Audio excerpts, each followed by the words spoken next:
പോന്നു കേട്ടോ. ഓടിയോ? Hello hello hello.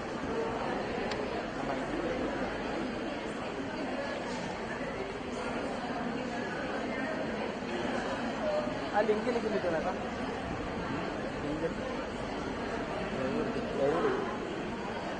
ബ്ലാങ്ക് ഇത് ഇതന്നെ സ്വിച്ച് കിടക്കണം.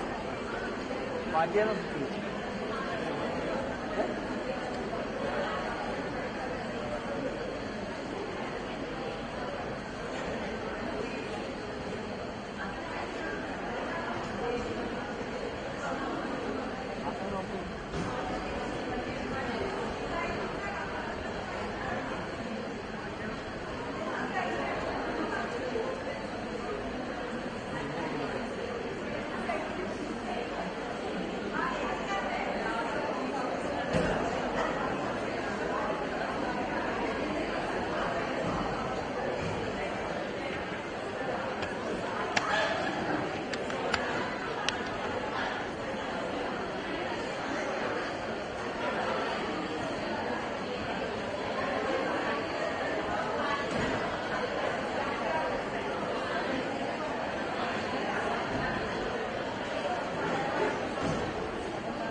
Namaste. Our guests have arrived. May I request our esteemed guests to kindly come up on the stage.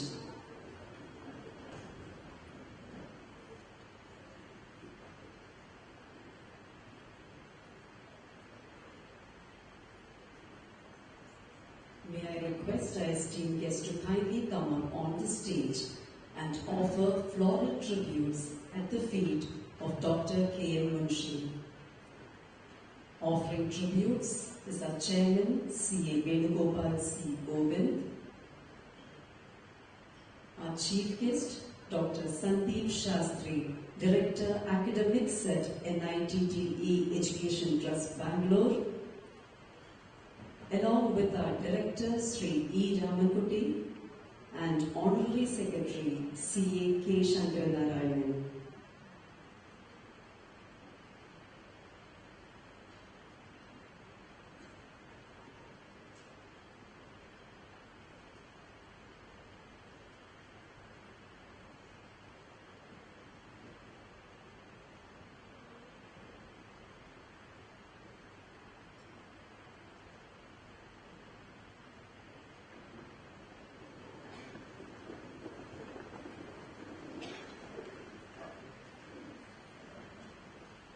Namaste and a warm welcome to the 6th edition of Kulapati Dr. K.M. Munshi Memorial Oration. Kanailal Maneklal Munshi, born in 1887, was a true visionary and a towering personality who became a legend in his lifetime. The establishment of Bharatiya Vidya Bhavan in 1938 is a lone star of his comprehensive and composite foresight. Bhavan schools work with a vision to reintegrate Indian culture in the light of modern knowledge to suit our present need. It is only apt that this year's oration delves into the topic, Education for 21st Century Needs, with focus on teaching to learning paradigm.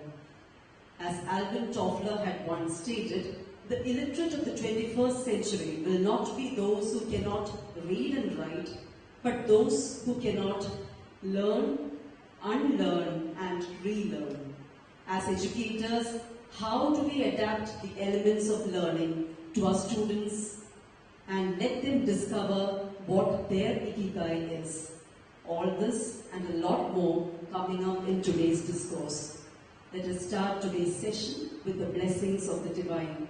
I call upon Srimati Ampli B, teacher Bhavan's Vidya Mandir Elu, to render the prayer. Kindly remain seated.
Sukhino bhavantu.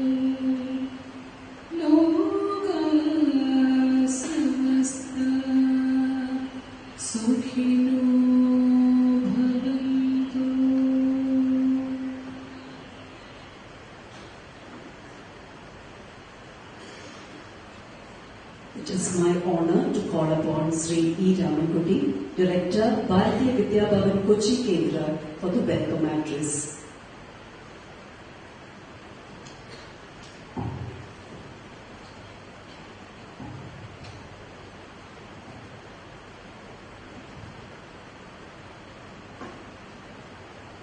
Namaste and present good evening to all of you. My revered pronouns at the feet of our missionary founder, MUNSHI. Distinguished guest of the day, Dr. Sandeep Shastri, Director Academics, NITTE Education Trust, Bangalore, CA Venugopal Srigovind, Chairman, Bharatiya Vidya Bhavan Kochi Kendra, Vice Chairman, CA G. Gopinathan, and Professor Dr. Ambar Vijaykumar, Honorary Secretary, C.A.K. Sankarnarayan, Honorary Treasurer, C.A.K.P. Mohanan, Srimati Meena Vishwanathan, Chief Coordinator, Programs, esteemed dignitaries of the days, invited guests, members of the Bhavan's family, dear friends, and well-wishers. Namaste, and a very good evening to all of you. In 1938, a decade before the India's independence, Kulapati Dr. K. MUNSHI, a visionary and a practical idealist, founded the Bharatiya Vidya Bhavan. From its humble beginnings, the Bhavan has grown into a vibrant national movement for the promotion of Sanskrit, ethical and spiritual values, education, and Indian culture. As you all know, 30th December is the birthday of our founder, Kulapati Dr. K. MUNSHI.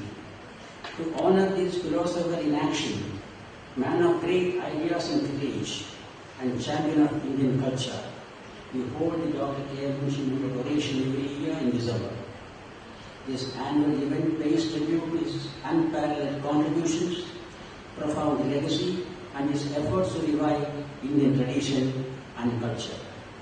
Over the years, this platform has been graced by the wisdom and eloquence of eminent speakers such as Professor M.K. Swami, Chief Justice late Dr. Radhakrishnan, Dr. K. Sardar, Dr. B.P. Gangadharan, Dr. Soumya Swaminathan, and many others whose inspiring words have left a lasting impression on us.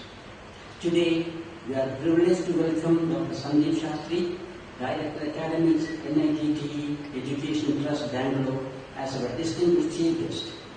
With an illustrious career that includes serving as the Vice Chancellor of Jagran Lake City University, Bhopal, Pro-Vice Chancellor of Jain, and as a faculty member in Political Science at Bangalore University. Dr. Shastri's expertise and accomplishments making an exceptional choice for this event. Ladies and gentlemen, please join me in extending a warm and heartfelt welcome to Dr. Sandeep Shastri, whose presence indicates his event.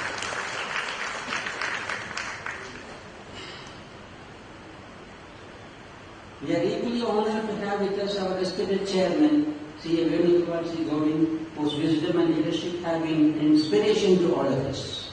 A warm welcome to you, sir.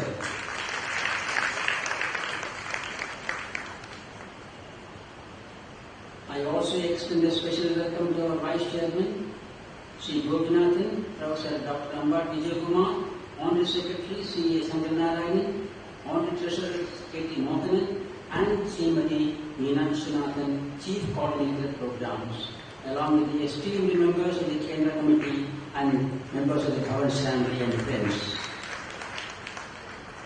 To our invited guests, members of the SMC, PTA, and well-wishers, your presence enhances the significance of this occasion.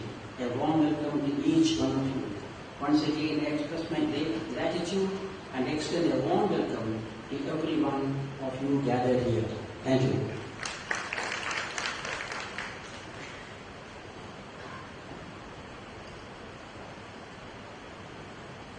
Thank you, sir. Next, it is my privilege to welcome C.A. Venugopal Srigovind, Chairman, Bharatiya Vidya Bhavan Kochi Kendra, for the presidential address. Sir, please.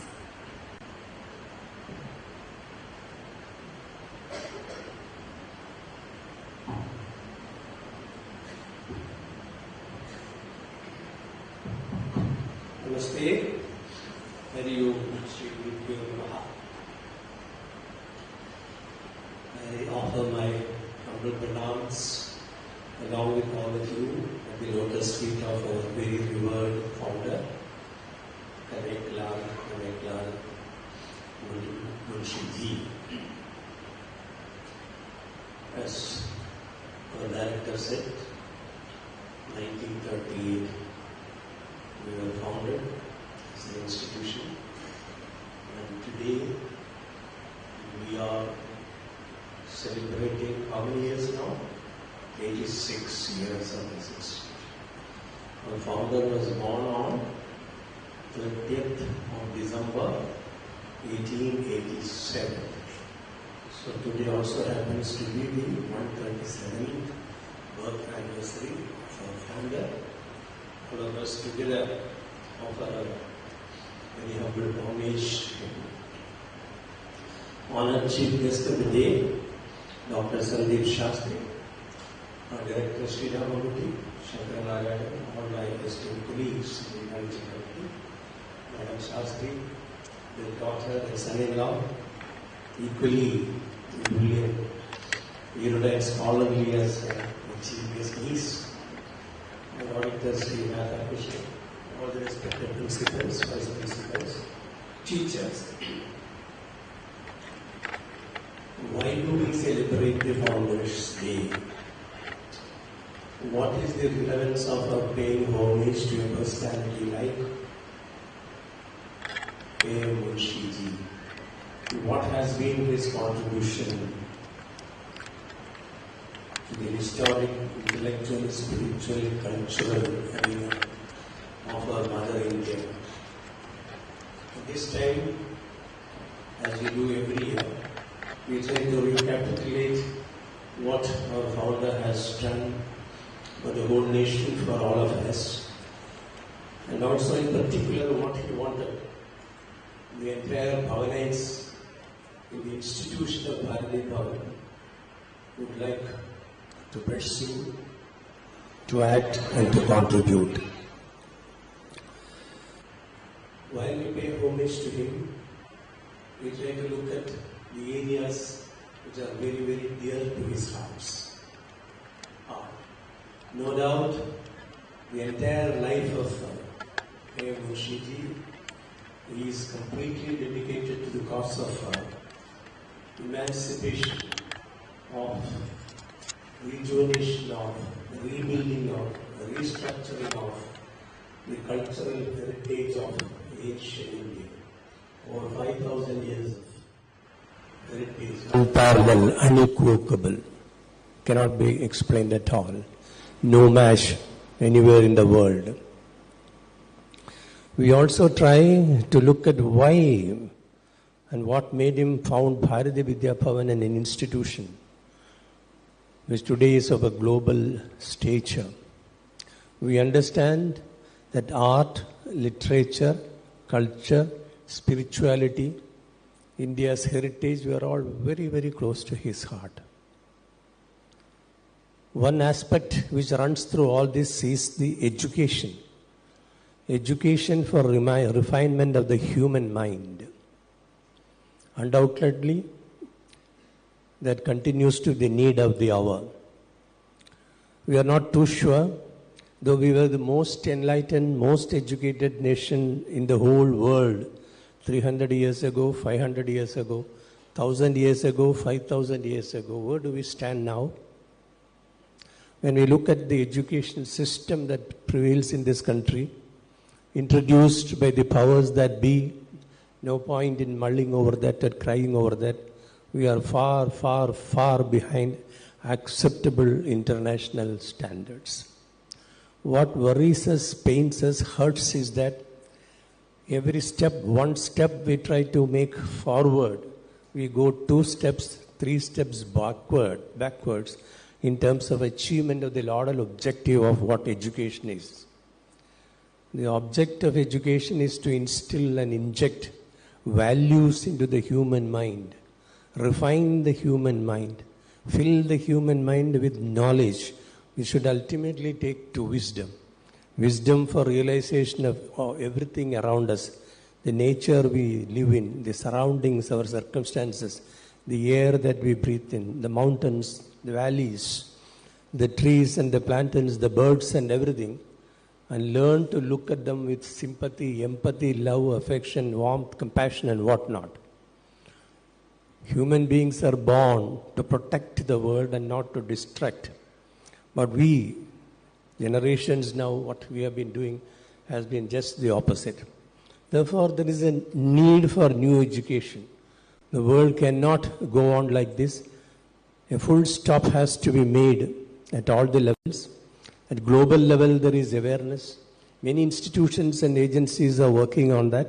In India too, we are working very hard through the National Education Policy 2020, the National Educational Framework 2023 and all that. As we do that, we need to look ahead, look forward, take stock of what has been the problems, deficiencies, the bottleneck, the weaknesses that we find in the system and how we address them. That's not the responsibility of the government or of the society or of the individuals or even of the institutions. Perhaps the most important contribution has to be done undoubtedly by the educational institutions where the youngsters are taught and trained and groomed and developed, and individually by every teacher. Every teacher who has been so fortunate to be a teacher is a teacher, undoubtedly.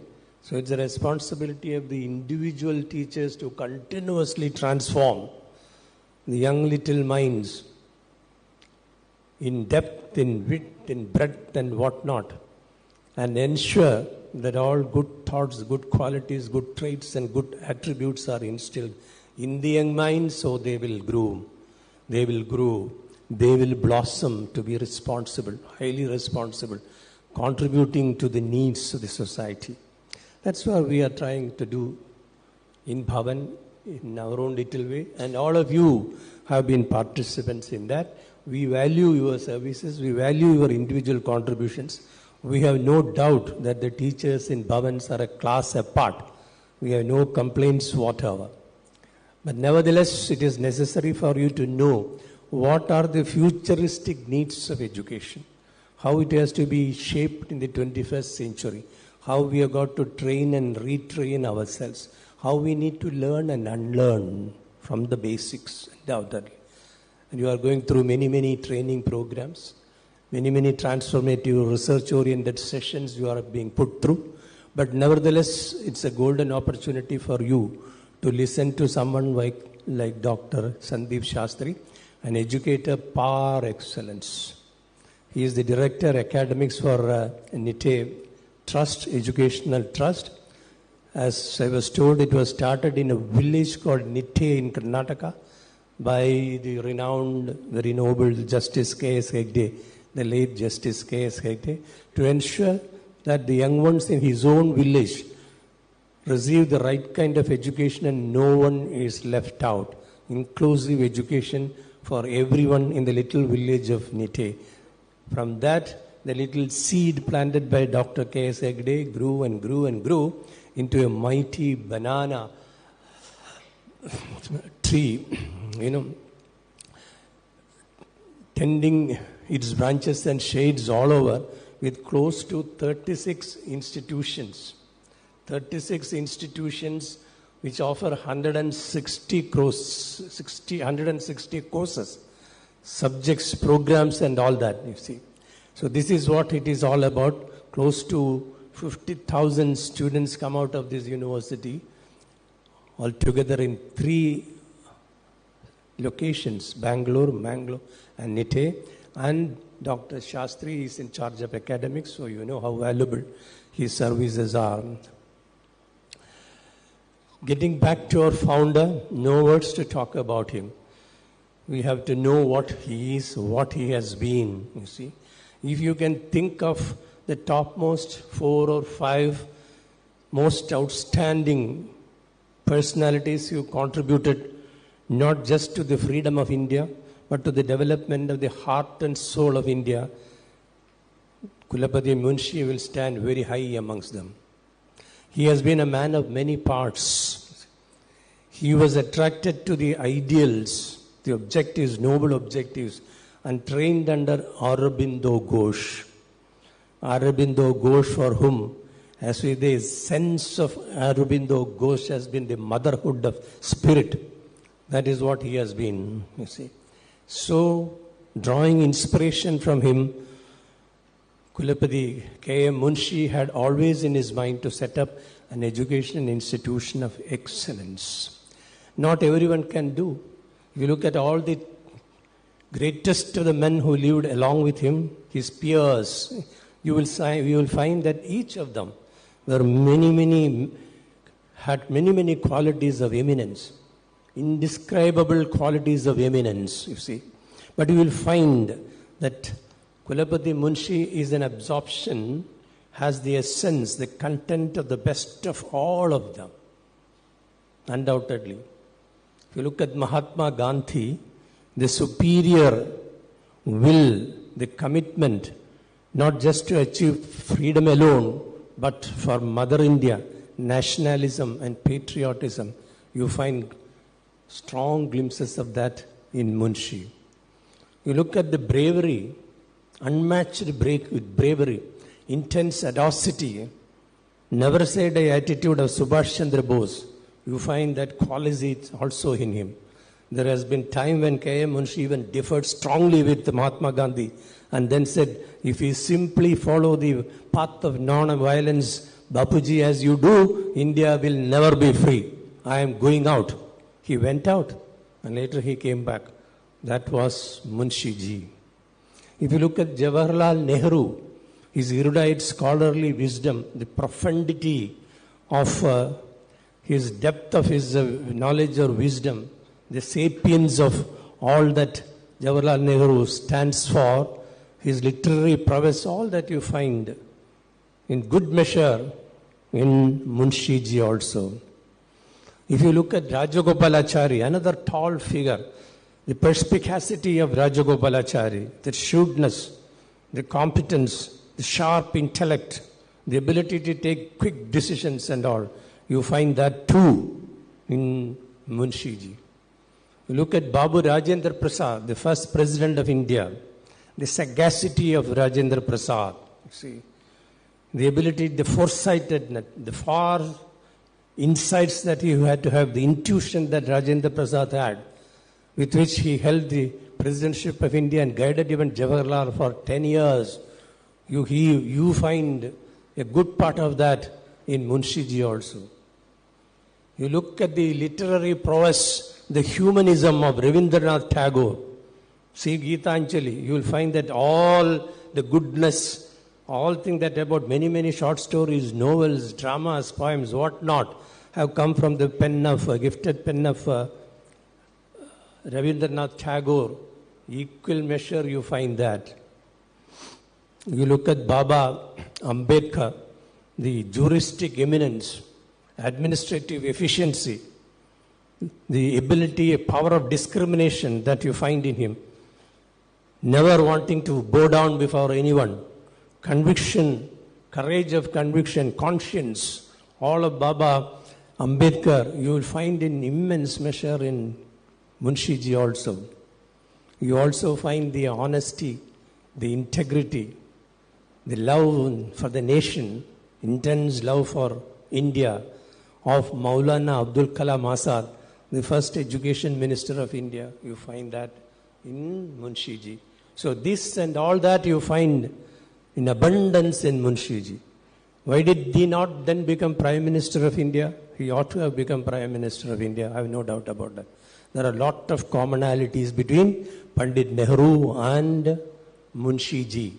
They were almost equal in stature. Jawaharlal Nehru wrote what? The glimpses of world history. From a political point, from a geographic point, an economic point, tracing the history of ancient India to the modern times. Most of you, at least English teachers, would have read that. It's a volume by itself about all that India stood for then. Almost at the same time, Munshi ji also wrote. Munshi ji wrote the history of the culture and civilization of the people of India in 11 volumes, which also traces the history of the people of India, not from a geographic or political point, but from a cultural point, from humanistic point, from a point of religious, spiritual aspects, and what India has been now to the world, the Vishwaguru. So a lot of that comparative narratives, you see, which they have been accepting, their perceptions and all were common. One would have wished undoubtedly that Mahatma Gandhi wanted most of the 17, Congress Working Committee members who were to elect the future Prime Minister of India. 16 of them voted for Sardar Patel. There was only one vote for Jawaharlal. But Mahatma Gandhi told Sardar Patel, you are not the right person to lead India at this time. We have to take India to global heights and place India in the world map. Here is one who is accepted by the world over. And Jawaharlal was chosen the Prime Minister of India. Rightly so, because Sardar Patel lived only for 3 years after that. I slipped to mention about Sardar Patel also, a man who had all the tenacity, unwilling to give in or give up at any circumstances, full confidence in himself to achieve anything. That kind of a tenacity also you find only in Sardar Patel, which you found in Munshi also, when he decided that he will rebuild the completely destroyed Somanath temple, overruling what Jawaharlal said. In free India, you cannot build a temple. In a secular India, you cannot build a temple for Hindus. Reconstruct or whatever you may call for. Munshi overruled Jawaharlal Nehru, went ahead and got it constructed and inaugurated by the then President Rajendra Prasad. So that's what you see Munshi has been. We are so fortunate that we have in him. We never feel that we have lost him out. He lives with us in every respect. He lives in our hearts. We would like all of you teachers to carry his message, his teachings, his philosophies, his thought process and all, and pass on to the new generation what little you can to transform the young minds. Towards that, you need to be told today by a visionary who has seen many, in the last over 4 decades, all aspects of education, youth, young, politics, everything has been touched upon by our chief guest today. So he will tell you what are the needs of the future needs of the 21st century in education. And he will also do that by focusing on teaching to learning paradigm. That's what we are trying to achieve. The teaching is not important. The outcome in the hands of every student is important. So teaching to learning paradigm is of supreme importance. I'm sure the lecture by our chief guest will be very enlightening and a learning experience for all of us. Thank you all. Namaste once again. God bless. Have a good evening and a time of good experiential learning too. Thank you.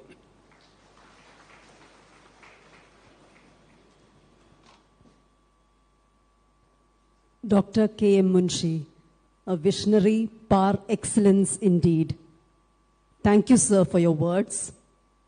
We now move on to the 6th Kulapati Dr. K.M. Munshi Memorial Oration, Education for 21st Century Needs, with focus on teaching to learning paradigm.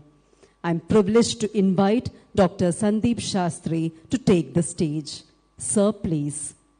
I request our other dignitaries to occupy the seats in front of the stage. Thank you.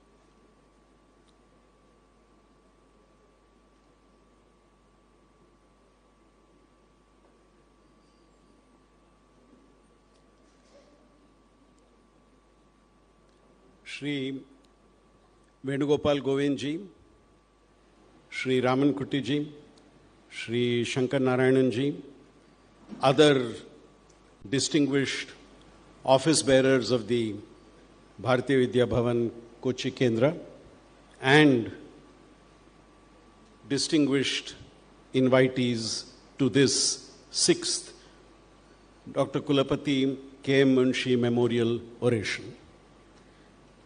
At the outset, let me confess that I neither have the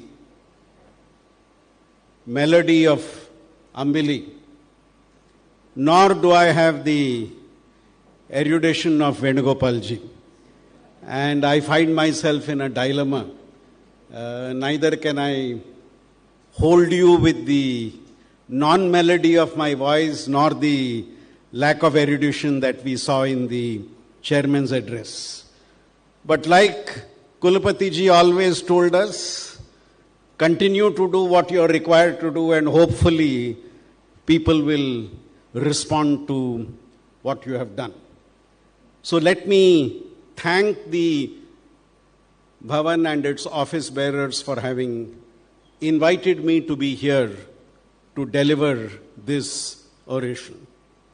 It's truly an honor to have your name in any way associated with Kulapati ji. I prefer to only use the term Kulapati for him because I think that name sits very well on his achievement, on his life, and his many, many accomplishments. As I said, it's a great honor to be associated with that name, and it's also a special honor for me to be here amidst teachers, because that is a group of people I have spent all my life with. And I understand the wonderful work you do. I relate to the multiple challenges you face, and I also celebrate with you the joys of every generation of students passing out of our hands. So it's a delight to have all of you here and to be able to dialogue with you. I would underline the word dialogue because I will frequently break into a conversation with you all as I take this oration forward, because I think a true sense of learning for everybody is through a dialogue. I remember at this stage, as I start this dialogue, firstly, the fact that over the last 42 years in this profession, more than 30,000 students have allowed me to learn with them in their classrooms. I don't think I have taught anybody. I don't have that impression that anybody learnt because of me. But I definitely have that belief that because of these boys and girls who were in my classroom across 42 years, I learnt a lot. And I would like to share some of those learnings from my students, which I was privileged to have with you all. Secondly, I must also mention that I come from a family which is privileged to have been part of teaching learning. My wife is also a professor like me, and over the last 35 years of our being together, I hope my years were correct. In the last 35 years of our being together, we both have had several conversations about education. And some of what I would say today is reflection of that conversation.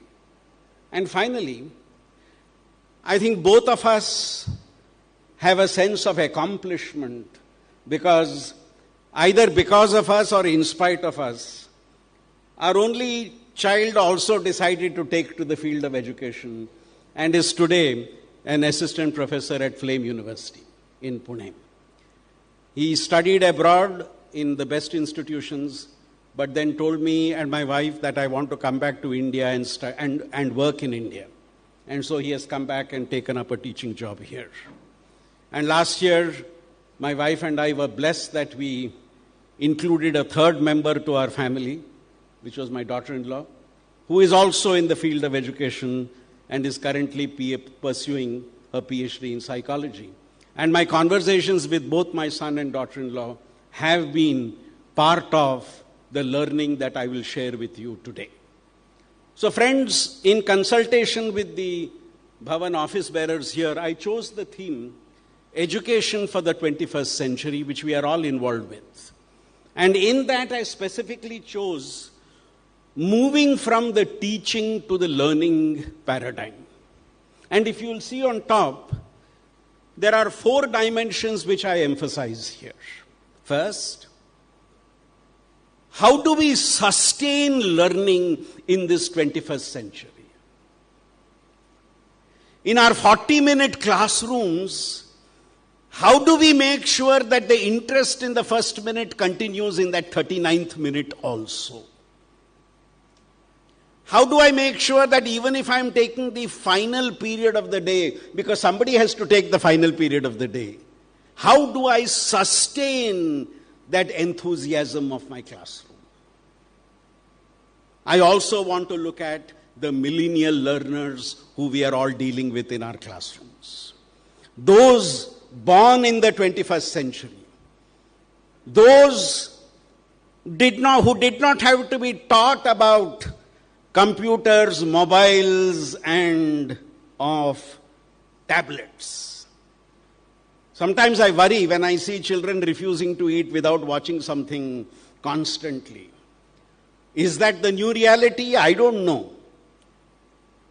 What if my student tells me when I teach in the class, and this college students very frequently do, they click your slide and say, I don't need to take down everything because everything is there now with me here. Now, how do we deal with this digitally savvy generation? Have our philosophies of education undergone a change? Have our perceptions of the philosophies of education undergone a change? And finally, how do we make sure all stakeholders in education are essentially on the same page? This is the question that I'd like to raise. Could I take this slide forward? It's not. Okay.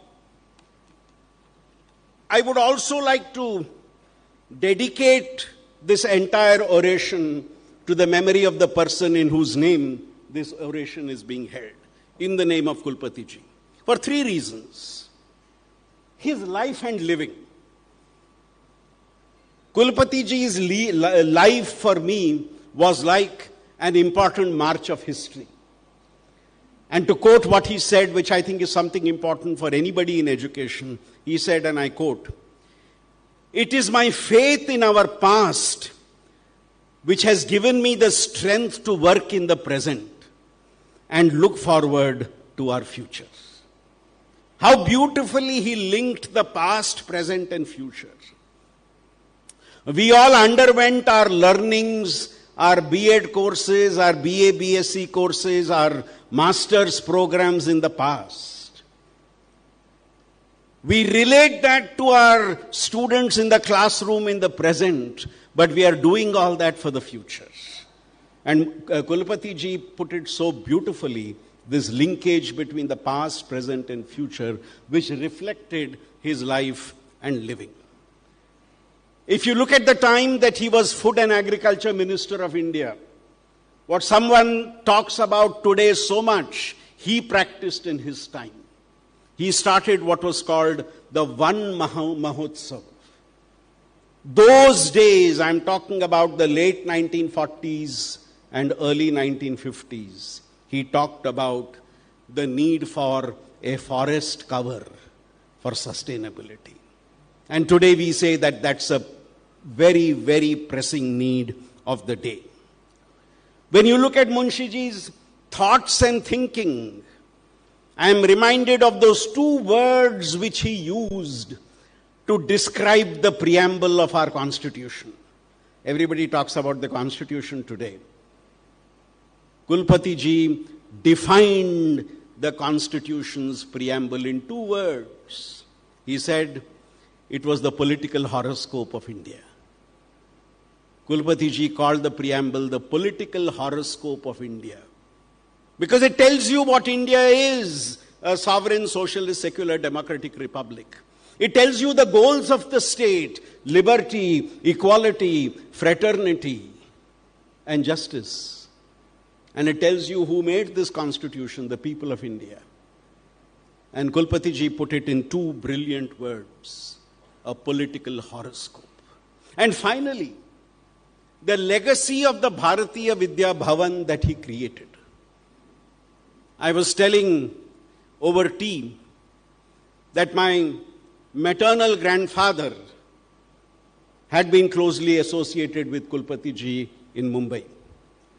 My maternal grandfather's home in Mumbai was walking distance from Kulapati ji's established headquarters of Bharatiya Vidya Bhavan, which is in the Chowpatty area.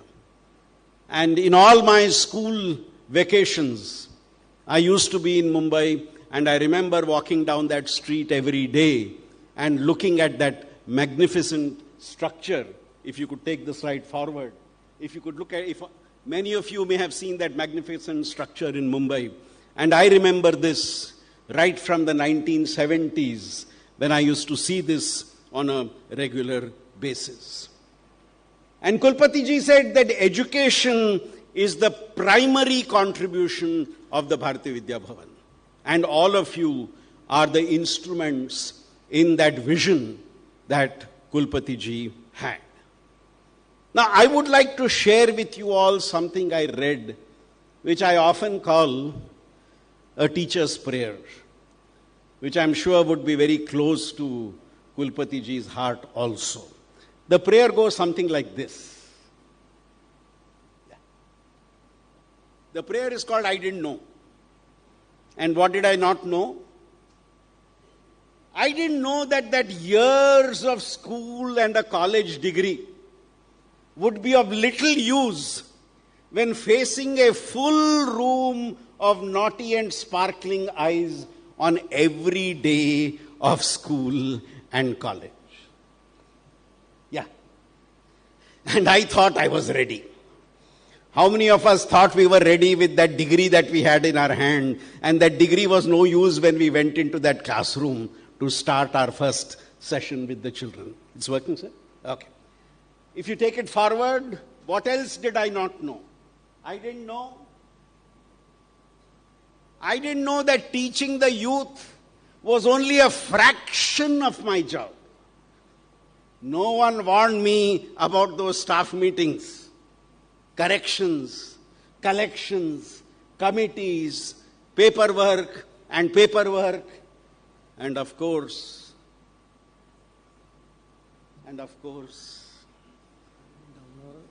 which one, sir? Of course, these lectures. I didn't know that there would be students that I loved and cared for and stayed up late worrying about, who one day would simply not show up.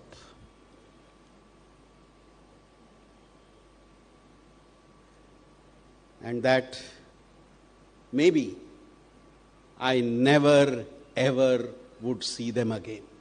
I didn't know that a single yes ma'am or yes sir from a disrespectful student would make me feel that I'm on top of the mountain and forgot the valleys I crossed to reach there.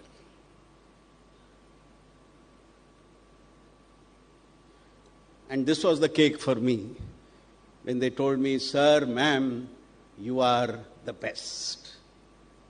I didn't know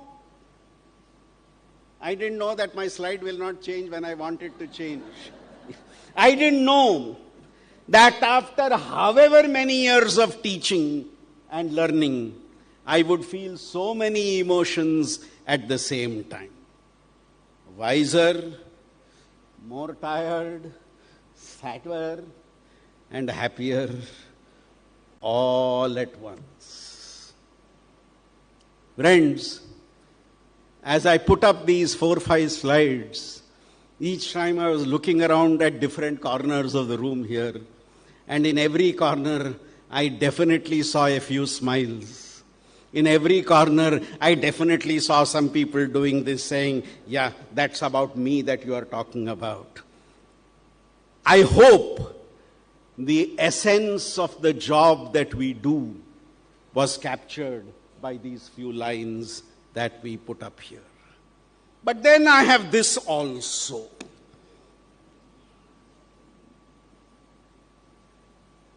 Govind sir, is there a spelling mistake somewhere? The Board of Education. Who are these people? Who are these people, ma'am? Huh? Backbenchers? Who are these people? I'll not stop asking you the question unless I get answers. Who are these people? Somebody told me, correct me if I'm wrong, ma'am. Somebody told me, if this is classroom, this is students. If it is staff room, it is teachers. And Govind sir will not call me again. If it is boardroom, it could be management also.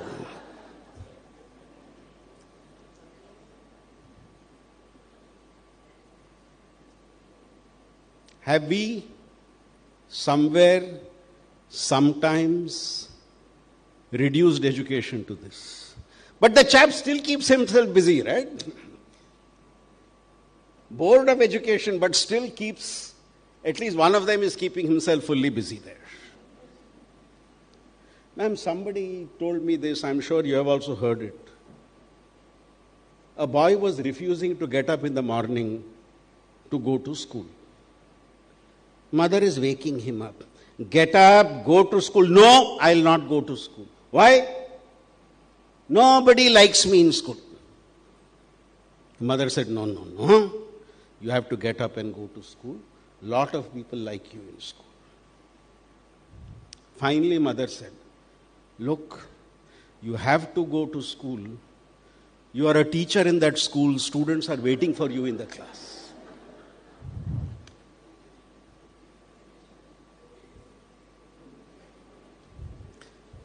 Raman Kutty sir, who is the Board of Education now is my question. So my question is, friends, we are talking of a collective responsibility. What do you feel when you see what you see now in my slide? What is this? Yes, anybody? What do you see there? My students tell me that when I am teaching in the class, even if they are in the bus stand, they can listen to my lecture. Because my voice is loud enough. What is this? I also know. What does it symbolize? What does this lock and key symbolize? Sorry? Okay. There may be others competing for that key to their heart. Now man says key to their heart. What else? Key to allow them into your arouse their curiosity. You notice something? There are two keys, not one key. Which means, if one key does not work, try the other key. One method works with one class, another method works with another class. Same method does not work with another. So you also have a spare key ready. If PowerPoint doesn't work, do you start sweating in the class? No. You are ready without the PowerPoint also to go on. That's the simple option. What else? And what is it for you? Two keys. Somebody from the back. What does this two keys mean? What does this lock and key mean? Somebody told me, sir, that lock is going to the door is already open. We are assuming the door is locked. cannot be locked. The door is open. We are assuming that we are opening it. It's already open. But my question is simple. This is my question. What is the key to understanding the 21st century classroom? Is the key to open up opportunities, or is it to lock it up?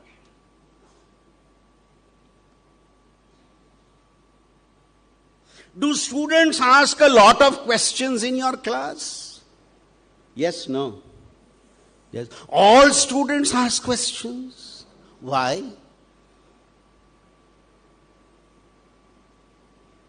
Do students ask questions in all teachers' classes? Why? It's not that they don't have questions. They are worried about the answers that we give them. I remember once a student asked a question. Ma'am, what is this point you discussed today? Oh, maybe you did not attend my last class. That's why you don't know the answer to this question. The student thought, why the hell did I ask this question? Another student asked, ma'am, what is the meaning of this point? Very good question. Homework assignment for the whole class. So what did classmates tell her?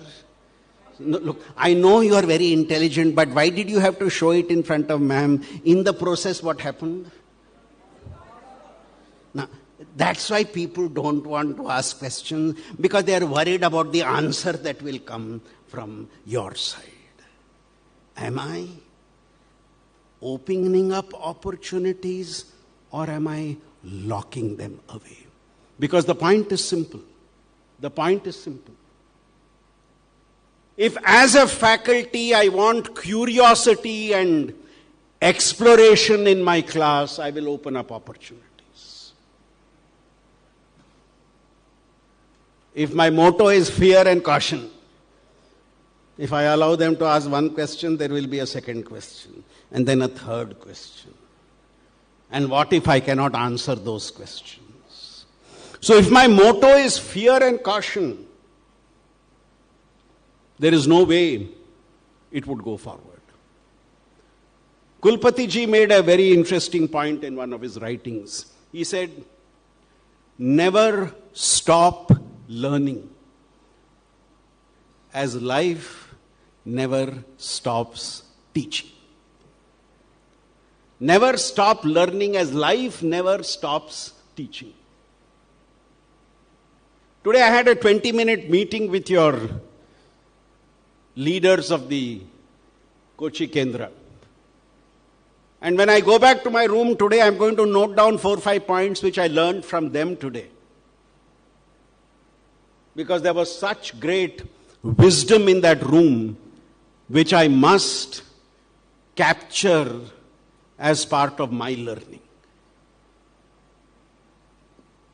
Friends, to take this dialogue forward, I told you that the 21st century is a learning moment. I often say this, classroom is no longer a space for teaching. Classroom is a zone for learning. And who is learner number one? All of us. We are learner number one in the classroom. Now, does the learning paradigm mean no teaching? No. The teaching paradigm or instruction paradigm is part of that learning paradigm. The only thing is, it is much broader than the instruction or the teaching paradigm. We are going beyond the formality of teaching in a learning paradigm. And to demonstrate and to further explain this point, I'd like to raise this question.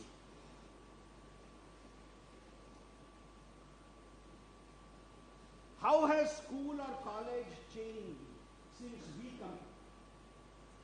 We were also one day in school and college. I hope so. I hope so. Because otherwise you wouldn't have had a right to be where you are. So all of us have been in school and college. Go back to your school and college days. Have things changed? How have they changed? And I want not negative comments, I want positive comments. How have things changed from when you were studying? Okay, technology. This Dr. Google has come into our classroom. See, one day, I keep giving examples. One day I was taking class for a new batch of students who did not know me. So they were looking at me. Will the 1 hour be interesting? They were not sure. So I gave them an example. India ranks something in HDI, Human Development Index. India ranks. What happened in the class? They have gone to Dr. Google. What is India's rank in HDI? And you know what? Luckily, Dr. Google told them that Dr. Shastri is correct. So why was I correct? I was correct not because I was correct. I was correct because Dr. Google told them I was correct. And then they started looking at each other. Which means now we can listen to him. No problem. Now.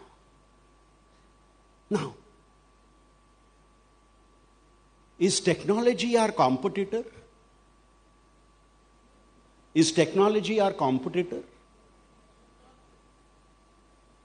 Now people say, no, why should I say all that in the class? They already can find it in some website. Students say that, right? Ma'am, I will not take down all this. I can get it from any website. So is technology our competitor today? Yes, no.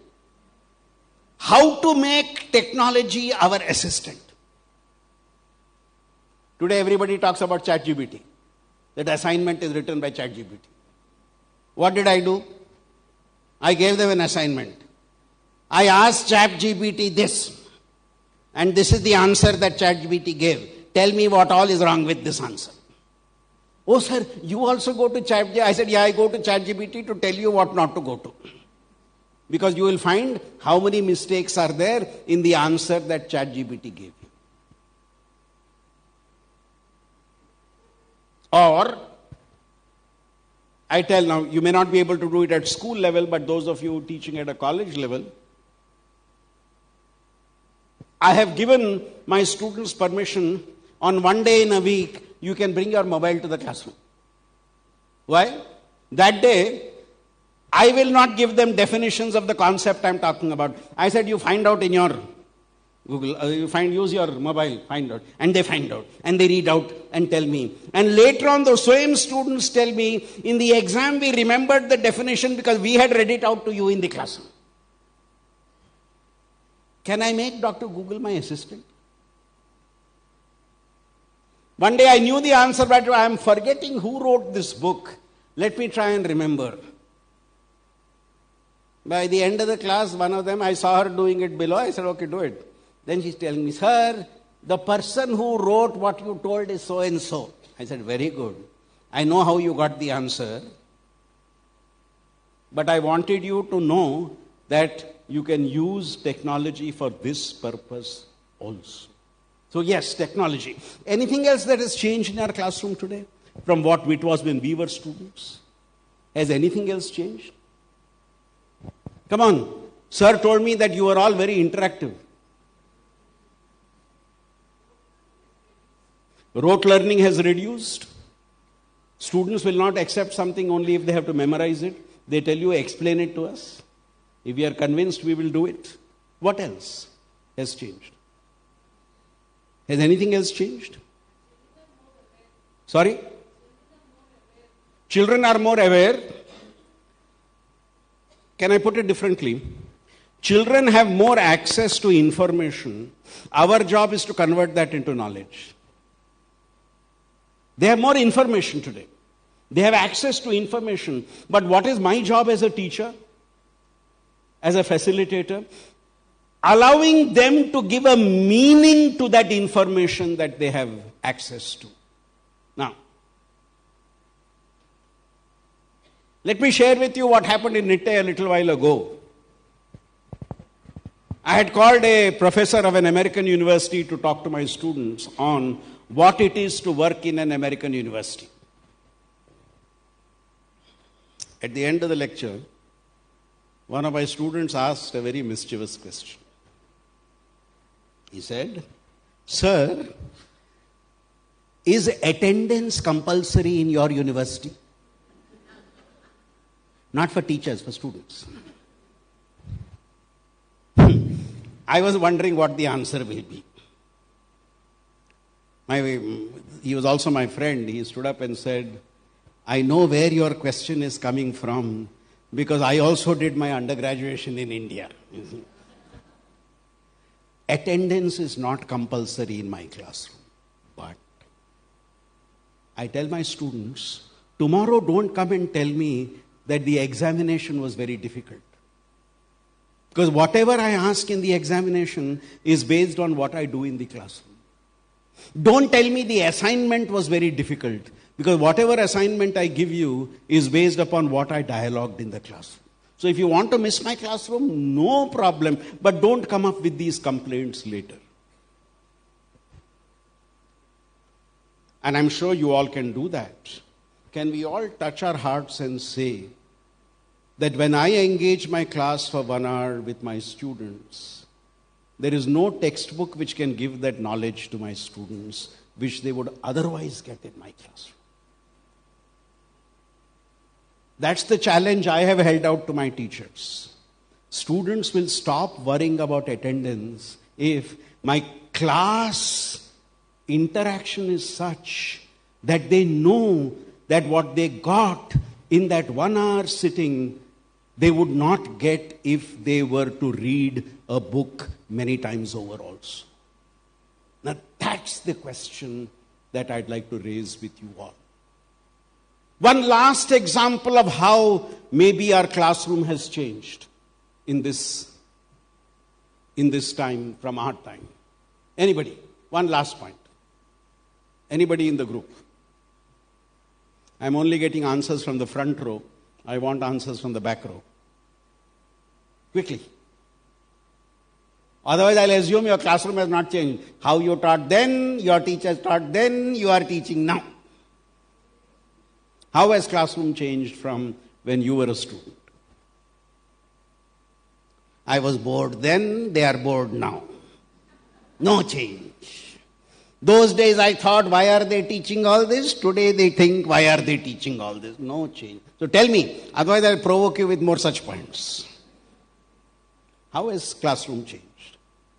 Ma'am, has classroom changed? Those who look at others are the one I'm talking about. I always find this. When you look at somebody, they're saying, look at... Yeah, ma'am. Sorry? Okay. I don't believe you. Because if they were more interactive, you would be more interactive today. Because where have they learned that interaction from? Who gave them the freedom to interact? You gave the freedom to interact. So, you will also discharge that freedom now. Okay. I'm going to now talk about the remaining time that I have. Govind sir gave me a huge license. He said, you can go on till whenever you want. I didn't tell him there because I respect him a lot. I said, I wanted to tell him, sir, I'll stop before people start leaving the hall. But that's no sign I want you to follow. Now, what are my 4 key indicators of the shift from teaching to learning? Indicator number 1. Can we tap into the digital experience of my students. Let's accept it. They are much better than us in technology. Can we use that in our classrooms? We all saw that during COVID-19, right? How when online classes started, who helped us? They helped us. Sometimes helped us wrongly also. I know of a colleague who did not know anything about online classes. Students said, "Don't worry, ma'am, we'll help you. You make us the, what do you call it? The one in charge? Make us the host." They made them the host. What did they do? They threw the teacher out of the classroom. And once you are thrown out, you cannot come back in that session. And they had a brilliant time. More recently, a teacher took a 1 hour class. 1 hour class, sir. At the 59th minute, she realized she was mute. And students enjoyed it, you see. They enjoyed the class now. But more seriously, can we tap into the digital experience of our students? If Dr. Shailaja, my wife, was speaking, she would share with you an experience she has had recently. There was this engineering student who is not interested in the engineering that he studied. What is he interested in? Making reels. He is interested in making reels. So what did she do? She said, "Look, we are hiring some outsiders to make reels. Why don't you make the reels of 25 years of the institution?" And he made such a brilliant production of that. And then he became an important fellow in his class, right? And then he felt I should also be a good student in my class and started attending classes regularly. You see? Can I tap into that intelligence? Because at the end of the day, our student is looking for attention from us. Now we need to tap what is that attention we need to give him or her so that they become good in what we want them to do. So can we tap into their digital experience? My second point.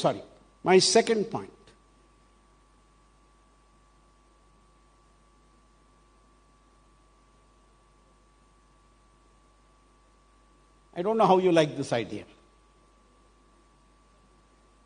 Help a student to become a teacher. Expect yourself to become a student sometimes in your class. Tell me, friends, has there not been days when you learned something from your students in your class which you never would have learned if not for them? History teachers here? Any history teachers? Great. There was this history class going on, ma'am. Teacher was talking about the wonders of the world. And she was telling them, wonder of the world, wonder of the world, wonder of the world. One boy put his hand up. Yes, ma'am, this leaning tower of Pisa, no, not a wonder of the world, ma'am. Qutub Minar, no, ma'am, real wonder of the world. Our teacher has neither seen Qutub Minar nor Leaning Tower of Pisa. Very good. How do you know? So 3 years back, parents took me to Delhi. There we saw Qutub Minar. Last year, parents went on a holiday to Italy. They took me also. Very good. Oh, what? That's all you can tell. Very good. End of the class, she called him. Do you have photographs of both the visits? Yes, ma'am. Lot of photographs. I'll give you 15 minutes in my class. Can you make a presentation about what you said? Why Qutub Minar is more glorious than Leaning Tower of Pisa? Yes, ma'am. Only 15 minutes? Yeah, only 15 minutes. 1 week later. Now whole class is excited. Who is going to take class for 15 minutes? One of our classmates. He came. And ma'am says, even if I had prepared for 6 months, I could not have taken the class like he took it. Brilliant. Brilliant. End of the class, other kids are saying, ma'am, any topic you want us to do, we will also do. When all students had gone away, this fellow who made the presentation is standing there still. What does he do? He gives one pen drive to madam. What is this, son? Ma'am, next year I am not in your class, no? If you have to teach this topic again next year, you can use my presentation.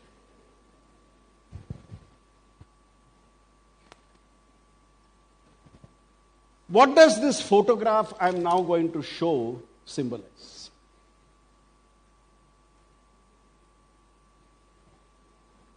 What's happening here? Who is in front? Who is at the back? The student is in front receiving the baton. The teacher is at the back. But you know what that history teacher told me? Said that day I was in front. I was receiving the baton from my student. Happens to us also sometimes. That the understanding of a subject sometimes comes from the students. My third important point.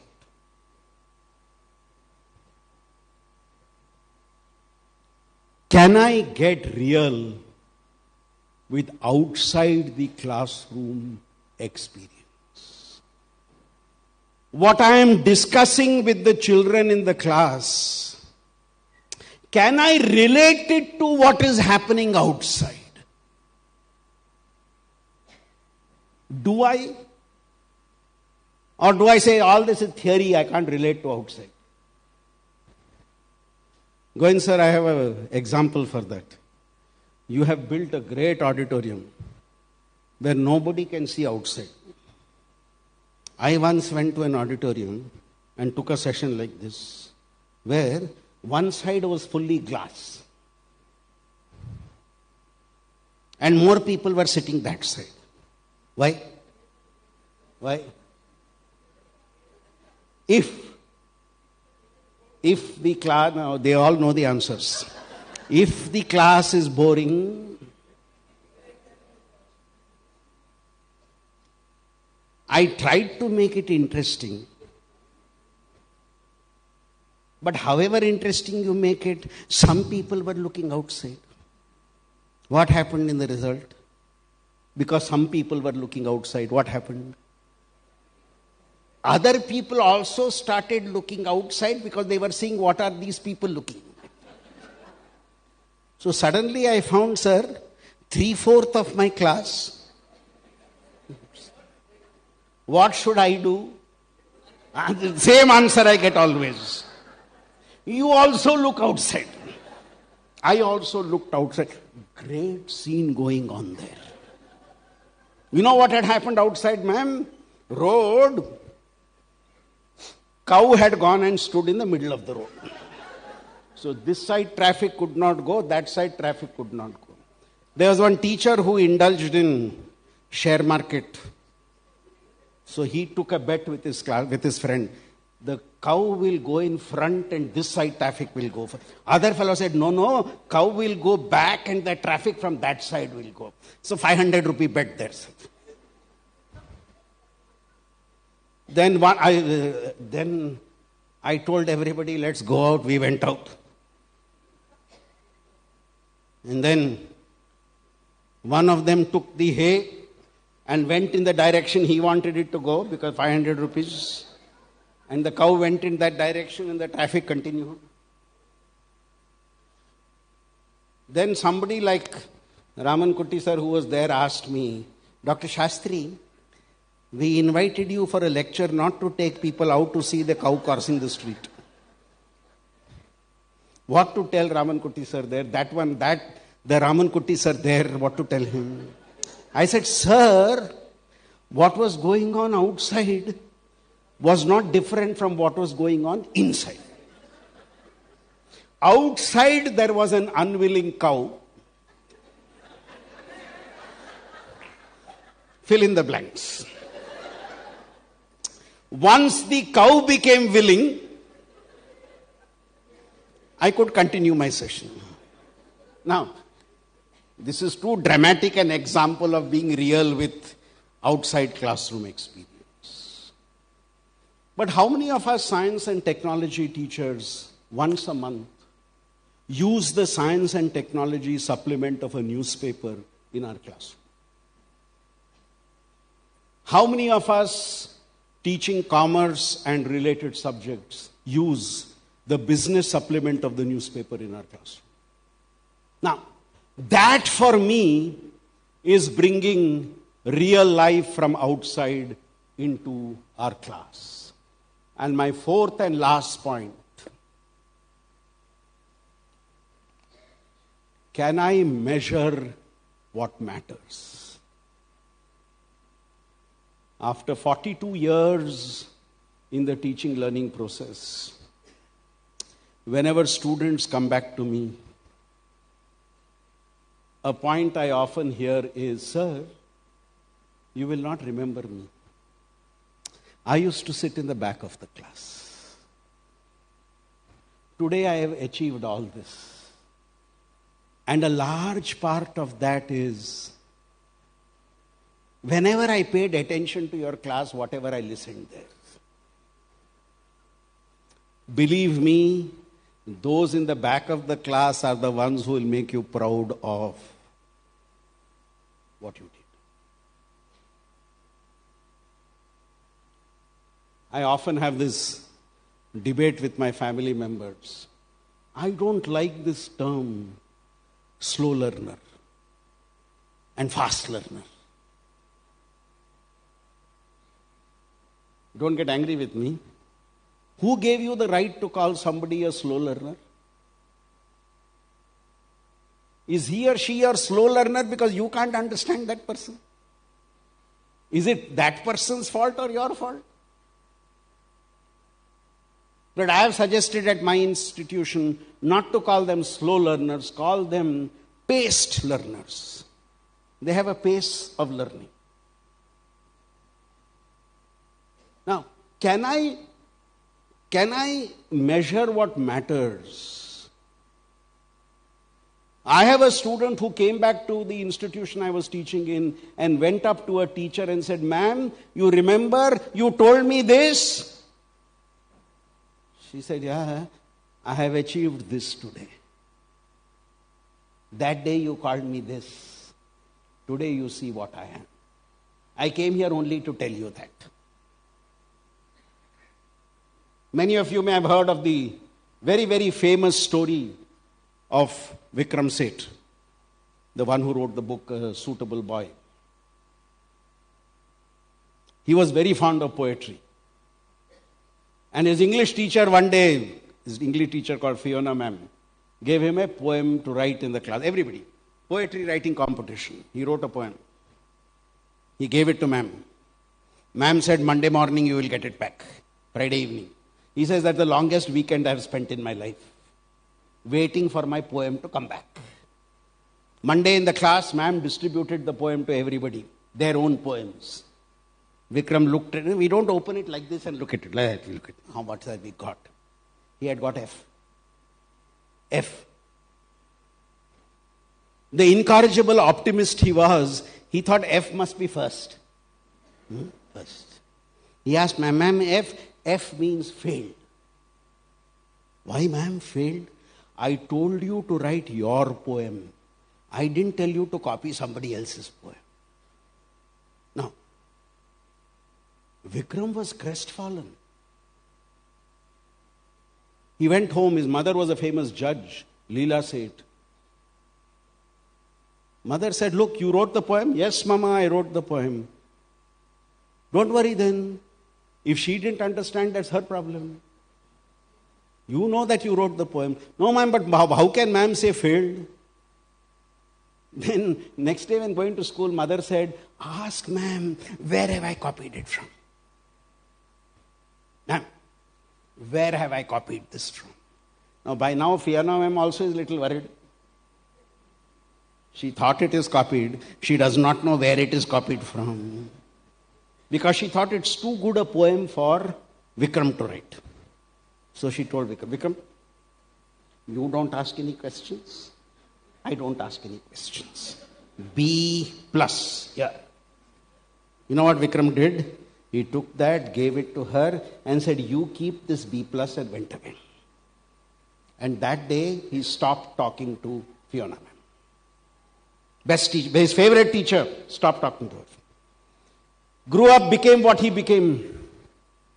And then, many years later, when he came to India, he opened the newspaper, saw a obituary column that Mrs. Fiona D'Souza has passed away.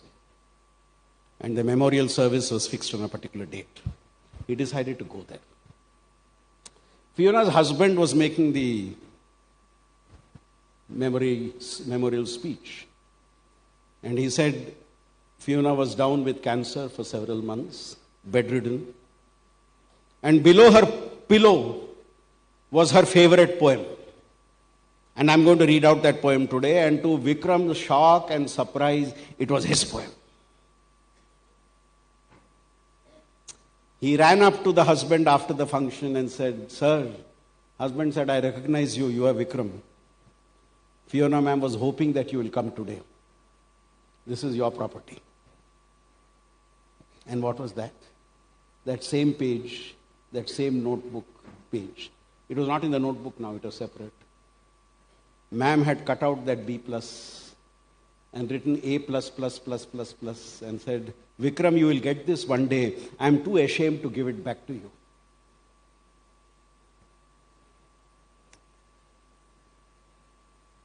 Can I, as a teacher, measure what matters?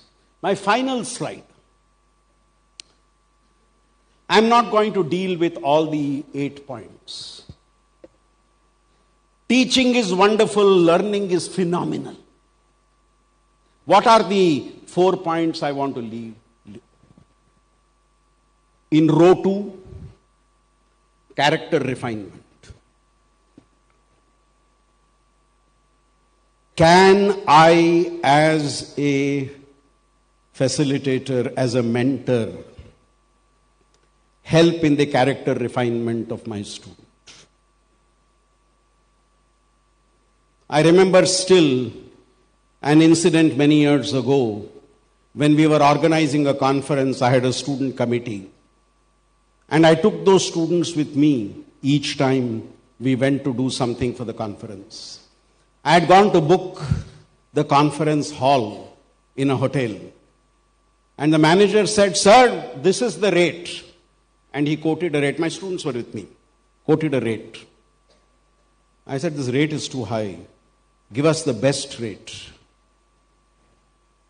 And then that fellow had the gumption to tell me, this is the best rate, sir.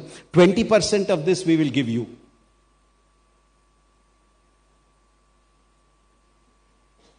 I said, 20% of this you will reduce. I don't want anything. My institution should get that 20% discount. He of course said, you are the first one to ask for this. Like this. Next day in the class, after this conference was over, my students told me, sir, today we learned a character refinement lesson. Opportunities will come for you to be corrupt. Opportunities will come which will tell you you are not being corrupt. This is normal practice. But then you stood and showed us what it is to stand for your principles. I told them, if I had taken, I would never have taken, but if I had taken, could I have faced you all in the classroom tomorrow? Could I have faced you all in the classroom tomorrow? Character refinement. My wife, Dr. Shailaja, and I have a rule. Till today, 42 years, we have never, ever accepted a gift from our students. I say, no. Once you start working, we will see. Not now. And now students have passed on the message to their juniors. Don't even try to give them a gift. because they'll embarrass you by giving it back to you. And my students say that at their workplace they practice that because they realize it is something so important for the dignity of their personality.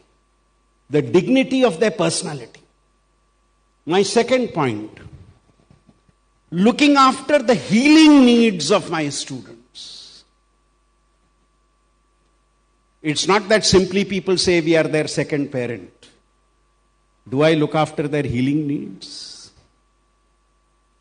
I remember early in my career,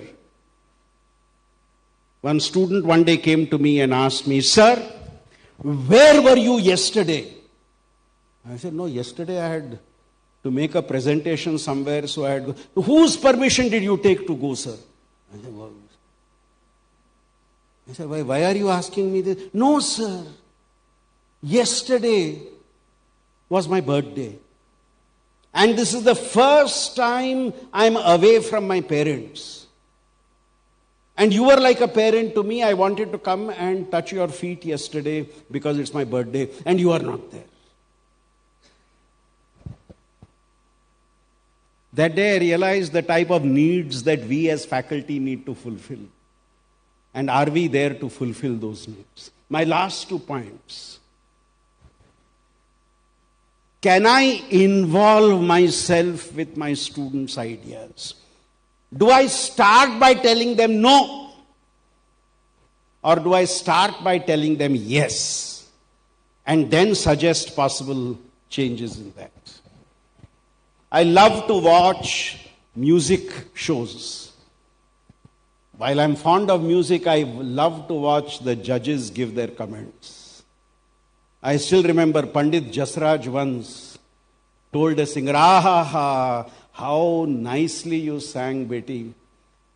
Can you sing it once again?" And she sang it once again. And then he sang it once again. He sang it. And the girl said, "Panditji, I understand where I made the mistake. I understand where I made the mistake."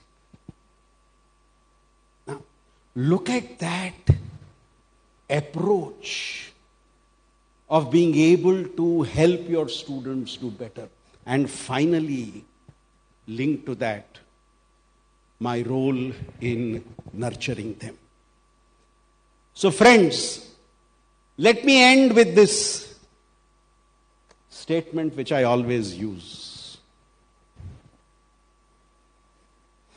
Is most of my answers to the questions my students ask or queries my students ask, is the answer, I can't.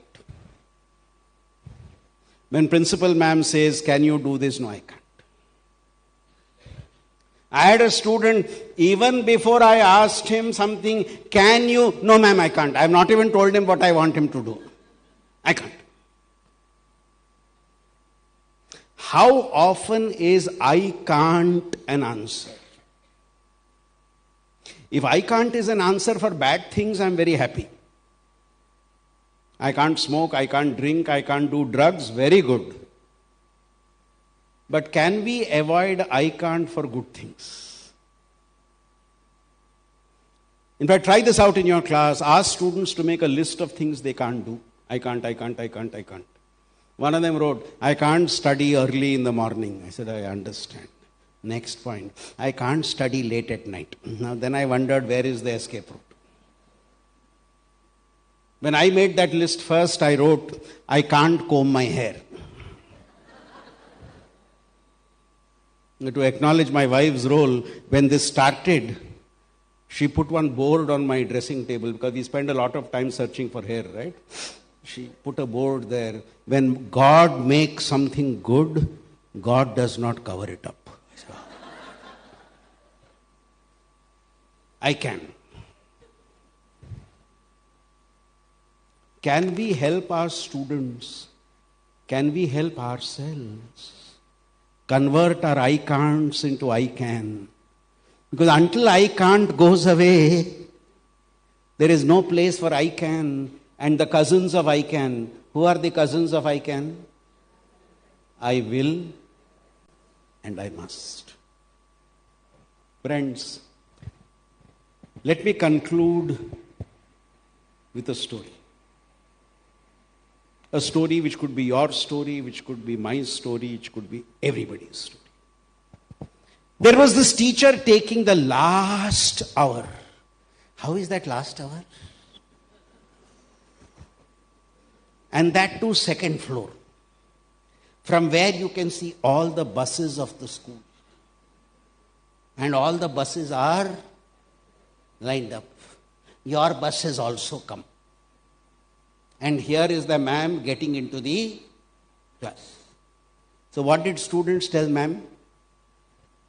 Ma'am, today, no class, ma'am.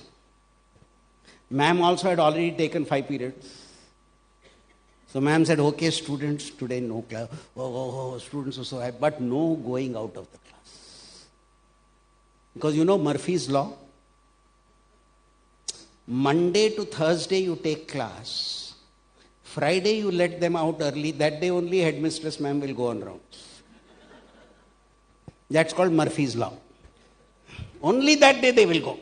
And they will come to you. What happened, Pushpa? You left class early today? Only that day it happened. Monday, Tuesday, Wednesday, Thursday, nobody asked you. Friday they asked you. So she said, no going out, but no class. What we'll do, ma'am? We'll play a game. Very good, ma'am, we'll play a game. What was the game? There were around 25 kids in the class. Write down the names of all the others. Okay? Write one good quality about each of them. Okay. And you can't repeat a quality. So first one, okay. Second one, okay. Third one, okay. Fourth, fifth one. What is her quality? What is his quality? They finished. Then each one had to read out the qualities of the others. No, some fellows were shocked. I never knew I had that quality. Some fellows are happy. I know I have that quality. At the end of that exercise, still 8 minutes was left. Ma'am opened her bag, which was full of tricks and toys. She pulled out 100 friendship bands. You know the friendship band? She gave 3 to each classmate. What, ma'am? What should I do, ma'am? Wait. Let me distribute. Halfway down distribution, only 1/3 will listen. After all were distributed, she said, okay, here is your homework because today we had no class. We knew, ma'am, something like this only will happen. You have to take one band and put it on the hand of somebody who has made a difference in your life. Give that person 2 bands. That person has to make on somebody. And that person has to put on somebody. And you have to write an essay, 1 week's time. Whom did you put on? Whom did that person put on and why? And whom did that person put on and why? This is your social connect assignment. We all went. And boy was there, sir, Sachin. No. Sachin would not go by the school bus. He used to go by public transport. Sachin got into the bus. Whom to put on? Whom do you think he put on? Whom do you think he put on? Driver, no. Somebody said teacher. I said, no, we have not made so much difference in their life. Somebody said boy, girlfriend. I said, no, not yet made a difference in his life. One uncle came and sat next to him. And Sachin, what happened in school today? Uncle, today, first hour, second hour, third hour, fourth hour, fifth hour. And then he told uncle, because of you, every day you ask me the same question. And every day because of you, I do a brilliant revision of the school. So this band is for you. And here are 2 more bands. You have to put on somebody and that somebody has to put on somebody. Now who did this uncle put on? Raman Kuti sir, he put on somebody who was a role model for him of how not to behave. See, some people have answers to questions, no? Some people have questions to answers. This former boss was the second category. Whatever answer you give, he has a question. If you came early, Why did you come early? If you came late, why did you come late? If you came on time, why did you come on time? So this man taught him how not to behave with people. He found out where he was and found him, went to his office next day. What did that fellow ask? Why did you come here? He didn't tell him the real reason. He said, yes, boss, you have made a difference in my life, and put that to him. That fellow was shocked. Nobody has ever put a band on his hand because he had no friends at all. And then he said, boss, this last band is for you. You have to put on somebody and tell me. Okay. That evening, boss is driving home. Puts a hand in pocket. What is there? Oh, band. Who should I put on? Two choices. Son, only child, or wife. Managed me for 25 years now. Men should not get angry with me. I call it, he was typical Indian male. Could not decide.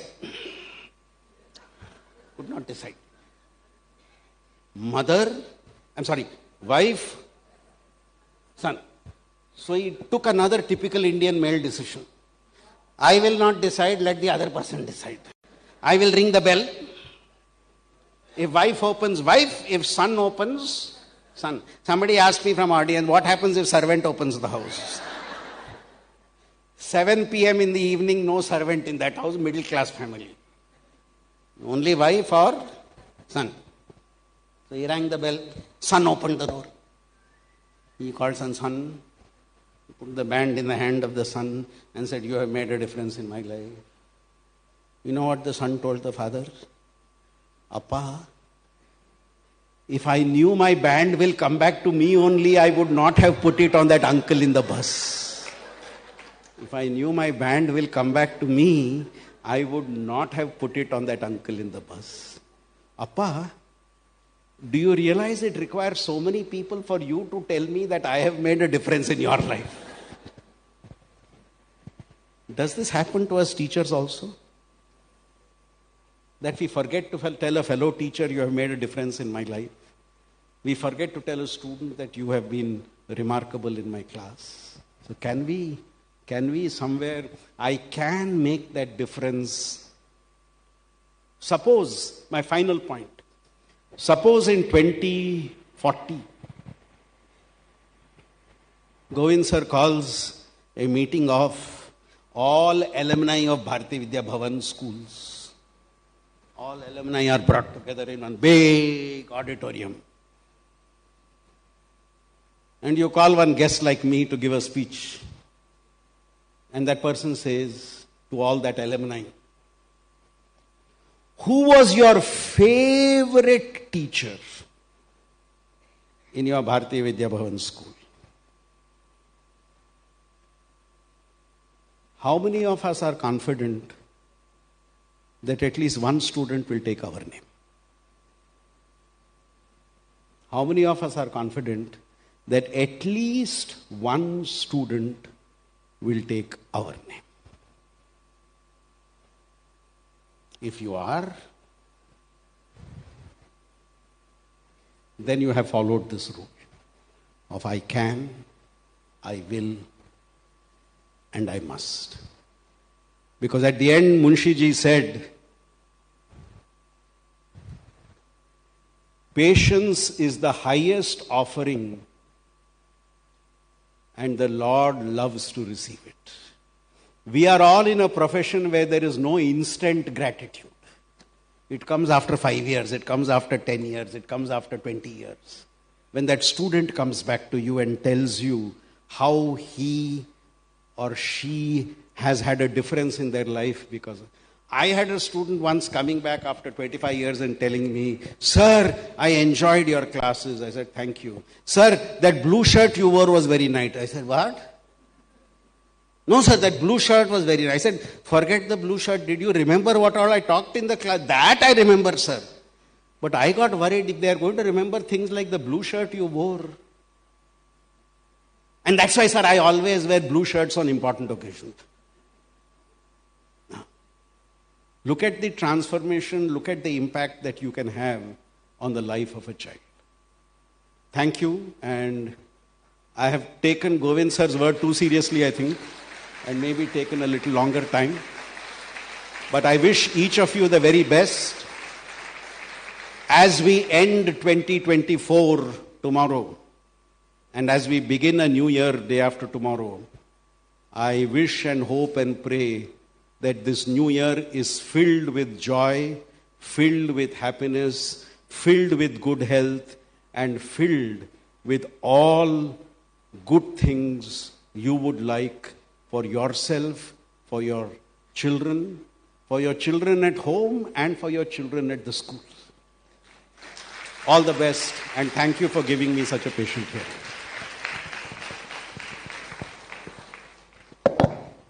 Sorry.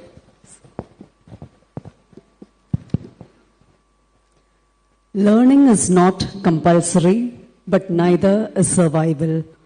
A few beautiful takeaways from the session: teaching itself as a continuous process of learning, sustaining interest in learning, and dealing with a tech-savvy Gen Z and Gen Alpha, and evoking curiosity and exploration, and turning the I can't into I can. Thank you, sir, for a session that was laced with humor and personal touch. May I request our esteemed dignitaries to come onto the stage.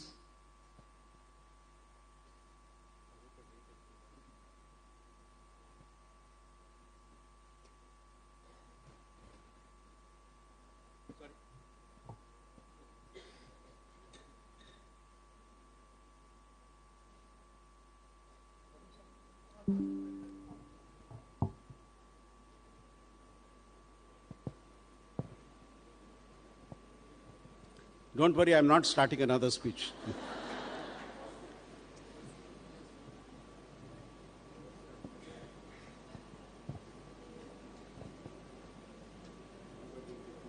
As a token of our gratitude and appreciation, I request C.A. Venugopal C. Govind, Chairman, Bharatiya Vidya Bhavan Kochi Kendra, to kindly come forward to adorn the Ponnada and hand over a memento to honor our chief guest, Dr. Sandeep Shastri.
Thank you, sir.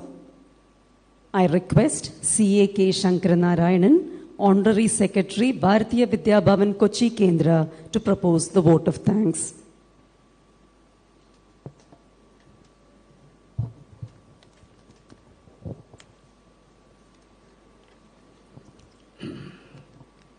Distinguished guests of the day, Dr. Sandeep Shastri,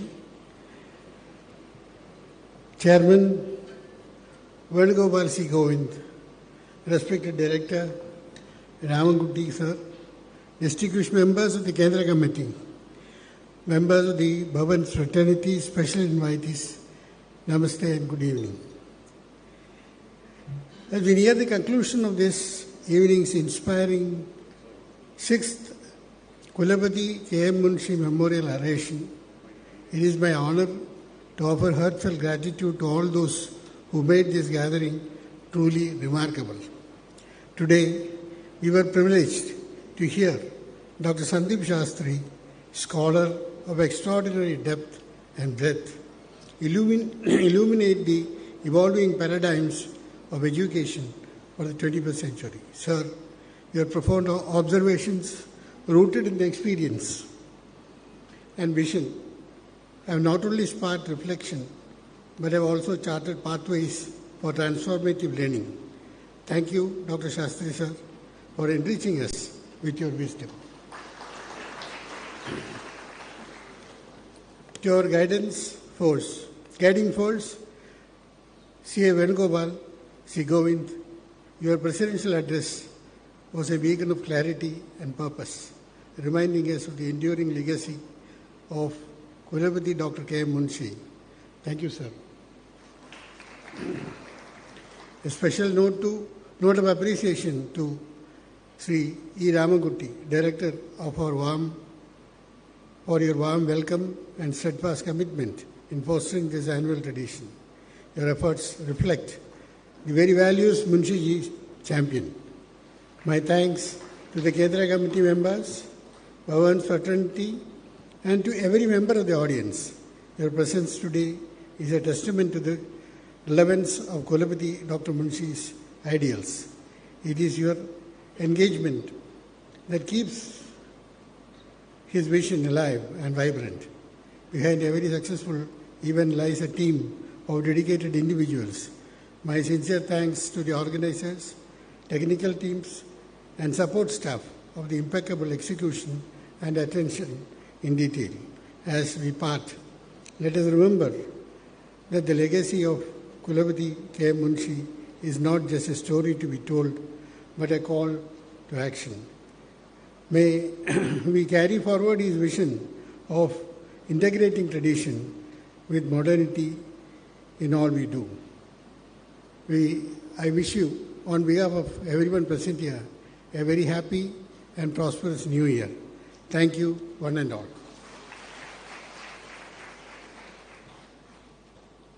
With that, we have come to the end of today's program. Kindly rise for the national anthem.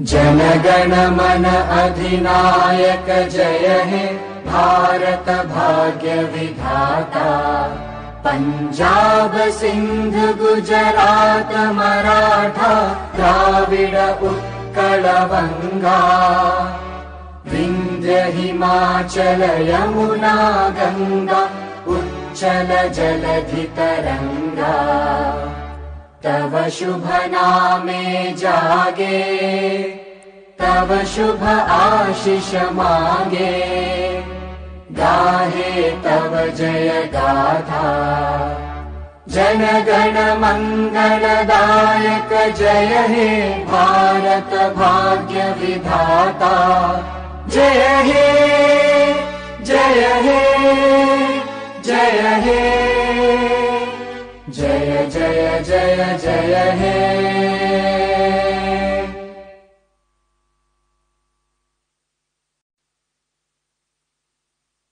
I request everyone to be seated till the guests leave the hall.